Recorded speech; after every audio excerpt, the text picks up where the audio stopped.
Hello and welcome to the Global Church Project. I'm Graham Hill. Victor Rembeth is Indonesia Academy Centre Director of the Humanitarian Leadership Academy. He previously worked with the World Economic Forum of Indonesia in Disaster Resource Partnership, a private sector initiative focusing on disaster management. He served as the project manager with the UN Joint Strategic Programme for Disaster Risk Reduction and with other NGOs serving in tsunami-affected areas. 3 major disasters have recently affected Indonesia: a tsunami, an earthquake, and then another earthquake. These have been wake-up calls and eye-openers for Indonesia and how it prevents and responds to natural disasters. Victor tries to help Christians, churches, and Christian aid agencies think about what does it mean to work in natural disaster areas. How do Christians and Muslims and other groups work together for a peaceful world and to respond to disasters and needs in the Asia-Pacific region? Victor Rembeth, welcome to the Global Church Project. Thank you. Indonesia had 3 consecutive major disasters recently. Can you tell us a little bit about those disasters and how they impacted Indonesian society? Yeah. Well, the first one is, of course, in 2004. That was a big tsunami. We call it Indian Ocean tsunami. And that's probably the largest disaster in the century, in the modern history. And that's when we realized that we live in a very prone area of disasters. And of course, hundreds of thousands of people killed, and then millions of people lost their homes and livelihoods and all kind of things. And then that's when we come this new awareness for many of Indonesian that we have to be able to do something in trying to reduce risk.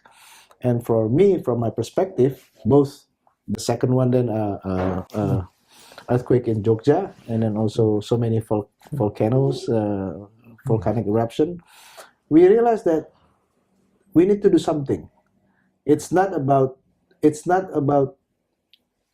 UN or big NGO international. It's about us. It's about community preparedness. It's about what we call community-based disaster risk management. And one thing that is very, very important in trying to develop the community and in reducing risk is to provide them with the social fabric. I mean, because Indonesia is plural, Indonesia is in a diverse background, and then that's why we think that the most important thing is to try to inform or help the people know that in disasters or in any crisis, we need to work together, regardless of faith, regardless of background, ethnicity, and all others.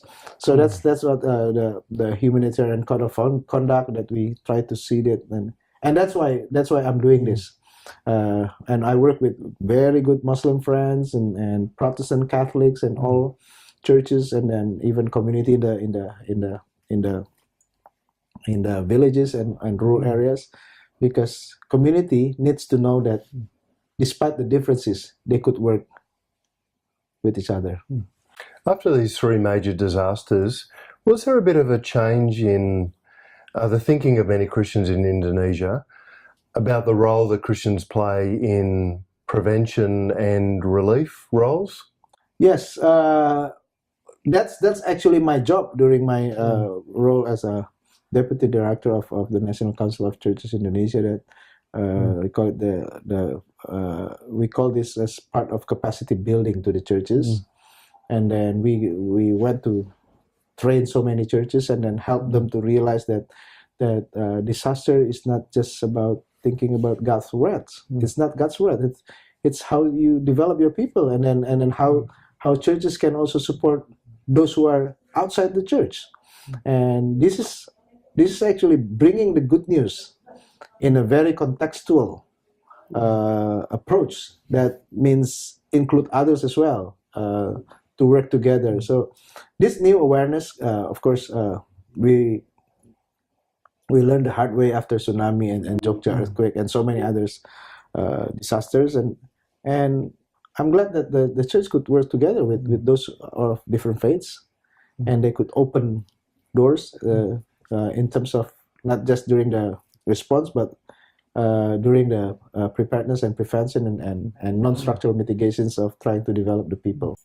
I suppose when a disaster happens, it's often a local faith community that's immediately involved in the emergency response and then the long-term recovery. Would that be the case? Yes, that's actually in so many. As you know, Indonesia is a bunch of island archipelago. Even the fastest naval ship could reach the affected area probably 28 to 32 hours. But the local community are first responders. So when we train the people, we train the church, and we train all the people of different faiths in that community, they could be the first responder. I mean, in 2 or 3 hours, they could reach the affected areas. And that's actually the philosophy of trying to do this community-based disaster risk management.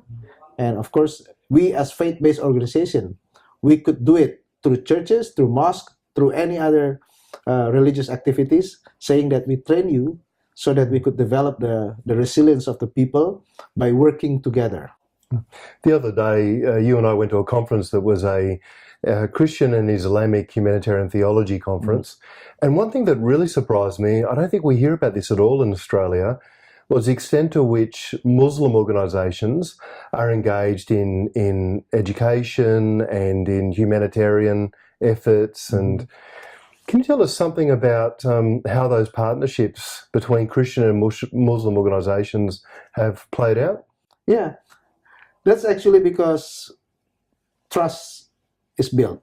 So I know some of the people, and they know me, and then because we could talk, and then one thing that we put on the table, that we want to lift up the human dignity.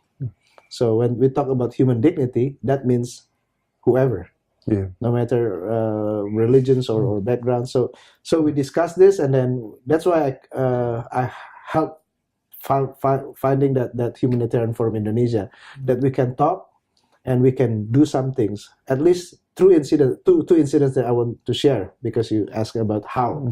First, of course, after tsunami, there are so many Christianization. I said Christianization, it's not evangelization. That's two different things. I mean, they just want to make someone Christian because of this, and then they sell it wherever in the Western world. Oh, we want so many people to become Christian, but that's not sharing the gospel. That's Christianization. After tsunami, we had the earthquake in Padang 2009, and there come these cowboys from Western, and they preach the gospel, give the money, and then they put it in the YouTube, and saying that we come to the affected areas, to the earthquake area, and they got to know Christ. That is terrible. That's not the way of people of doing the response in the crisis. But that's what they did, and then of course our Muslim friends got mad. I mean, this is natural. Yeah. I mean, in only 3 or 4 days after disasters, they came and then they preached the gospel, revival meetings, kind of things, and then we finally discussed with the Muslims, and they helped us, and they pointed out that some Christian organizations, including the organization that I led at the time, that they are practicing humanitarian code of conduct, and case solved, closed. But then, of course, I think this is in West Papua. In an earthquake 2007, Christians there, or churches there, are very reluctant to accept help from Muslim organization. And with this Humanitarian Forum Indonesia, in 2011, there was a big flash flood in that same province. And then the Muhammadiyah group could work in a Catholic church, and there's another Muslim organization could work in a Reformed church. So this is something that, I mean, trust building, and then when we work together in so many other areas, that people will see that genuine calling of us to alleviate suffering, to reduce the suffering of the people. That makes things could happen like what we share in the conference. How do you think that Christians and Muslims can find ways to work together for a more peaceful world?